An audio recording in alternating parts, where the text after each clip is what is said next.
যে জুলাই আমাদেরকে নতুন করে সুযোগ এনে দিয়েছে, যে জুলাই উপলক্ষে আমাদের প্রধান উপদেষ্টা তার বাণীতে বলেছিলেন আমাদেরকে পুনর্জন্ম সুযোগ দিয়েছে, নতুন করে জন্মাবার সুযোগ দিয়েছে।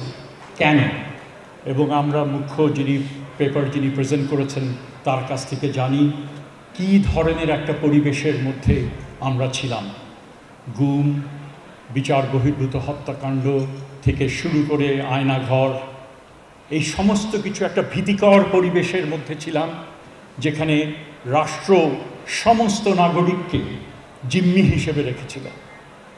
এবং এই এমন একটা ব্যবস্থার মধ্যে শিক্ষার অবস্থা কি সঙ্গীন অবস্থায় ছিল সেটা আপনারা নিজেরাই সকলে জানেন। মুক্ত চিন্তার যেখানে সুযোগ থাকে না, সেখানে শিক্ষা কীভাবে বিকাশ লাভ করবে?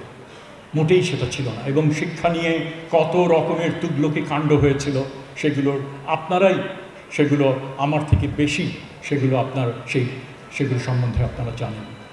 সুতরাং এই যে যারা এই পরিবর্তনটা ঘটালো, এই তরুণ সমাজ এবং এই তরুণ সমাজের সাথে যারা দাঁড়িয়েছিল, এদেশের শ্রমজীবী জনগণ, এই রিক্সাওয়ালা, এই গার্মেন্ট কর্মী থেকে শুরু করে মধ্যবিত্ত, উচ্চ মধ্যবিত্ত এবং একই সাথে নারী সমাজের যে বিশাল ভূমিকা, সে শুধু ঢাকা বিশ্ববিদ্যালয়ের নারীরা তো বড় রকমের একটা ভূমিকা রেখেছিলেন, কিন্তু মারা, বোনরা, সাধারণত যারা আগলে রাখেন নিজের সন্তানকে যে বাবা যাস নেই, বিপদ সংকুলতার মধ্যে যাস নে তোরা, তারা নিজেরা তাদেরকে পানি নিয়ে গিয়ে বলছেন যে যেটা করার কর, এবং তাদেরকে তারা আটকাতে পারেন না, মেনে নিয়েছেন, পিতারা সেখানে ছিলেন।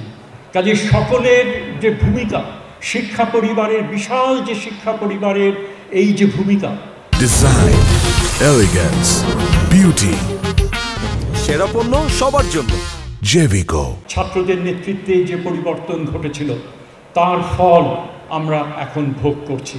আমি সব সময় প্রতিটি অনুষ্ঠানে আমি একটা কথা বলি যে আমরা মোটামুটিভাবে নিজেদেরকে সঁপে দিয়েছিলাম এই ফ্যাসিবাদের কাছে, যে আমাদের জীবদ্দশায় হয়তো আমরা পরিবর্তন দেখব না।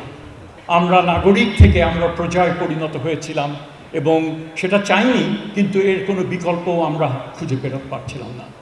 কাজে চরম এক বিষণ্ণতা আস্তে আস্তে আমাদেরকে পেয়ে বসছিল। ঠিক সেই মুহূর্তে এই ধরনের একটা পরিবর্তন ঘটল। আজকে যখন আমরা যখন কাজে যাই, বেড়াতে যাই, দেয়ালে যে লিখনগুলো, এই যে গ্রাফিটিগুলো, তরুণের কি আকাঙ্ক্ষা, সেই আকাঙ্ক্ষাগুলো সেখানে পরিষ্কারভাবে লেখা আছে। কাজে আমাদের প্রতিবার আমরা যখন ঘর থেকে বেরোবো, আমরা তরুণদের সেই আকাঙ্ক্ষার আমাদের সম্মান যেন আমরা করতে পারি। আমাদের বাকি যে জীবন আমাদের রয়েছে, যার জীবন রয়েছে, সেই জীবন আমরা যেন উৎসর্গ করতে পারি। যেই তরুণদের উপলক্ষে আমরা আজকে নতুন করে নাগরিক অধিকারে যেটা নাগরিক অধিকার লাভ করে যে জীবন আমরা এখন পার করছি, তাদের যে চাহিদা, তাদের যে আকাঙ্ক্ষা, সেটা যেন আমরা বাস্তবায়ন করতে পারি। একই সাথে সেই তরুণদের আমরা বলবো, তোমরা নিজেরা দেয়ালের এই লিখনগুলি পড়ো, কি চিন্তায় তোমরা উজ্জীবিত হয়েছিলে, কি আশায় নিজেদেরকে জীবনকে তোমরা সঁপে দিয়েছিলে। যেভাবে আবু সাঈদ মৃত্যু নিশ্চিত জেনে সে ডিফাই করেছিল যে আমরা গুলি করো তোমরা গুলি। কাজেই তাদেরও সেটা ভাবতে হবে যে কি গৌরব ঐতিহ্য তারা এখানে সৃষ্টি করেছে, এবং এখানে এখন সময় এসছে ক্লাসে ফিরে যাবার, এবং সে ক্লাসে ফিরে গিয়ে নতুন বাংলাদেশ গড়বার তারা যেন কারিগরে পরিণত হয়, প্রপার যেন শিক্ষা দীক্ষায় দীক্ষিত হয়। যে চেতনা নিয়ে তারা তাদের জীবনকে বাজি রেখেছিল, সেই চেতনাকে যেন ধারণ করে স্বাধীনতার যে বিশাল যে আমাদের অর্জনের যে আকাঙ্ক্ষা, যেই আকাঙ্ক্ষা আমাদেরকে পূরণ হয়নি গত 53 বছরে, সেই আকাঙ্ক্ষাকে যেন তারা যেন করে নিয়ে আসতে পারে, অর্জন করতে পারে। তার জন্য তাদেরকেও এখানে কমিটেড হতে হবে, এবং সেখানে আমাদের একটা বড় রকমের ভূমিকা রয়েছে। কারণ আমরা তাদের অভিভাবক, তাদেরকে বুঝতে হবে, তাদের ইচ্ছার প্রতি সম্মান জানাতে হবে, যৌক্তিক যে ইচ্ছা তার প্রতি সম্মান জানাতে হবে।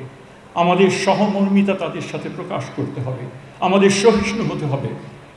এই যে নতুন প্রজন্মের ছাত্রছাত্রীরা যারা স্কুলে আসছেন, কলেজে আসছেন, তাদেরকে অতীতের ছাত্রছাত্রীদের মতো ব্যবহার করলে, আচরণ করলে চলবে না। তারা একটা ট্রমাটাইজড, একটা বিভিন্ন রকমের অর্জন তারা করে এসছে ঠিকই, একই রকমভাবে তারা হামলা গুলির সামনে তারা দাঁড়ানো এই ছেলে, তাদের মানসিক বিভিন্ন রকমের তারা যন্ত্রণার মধ্যে আছে।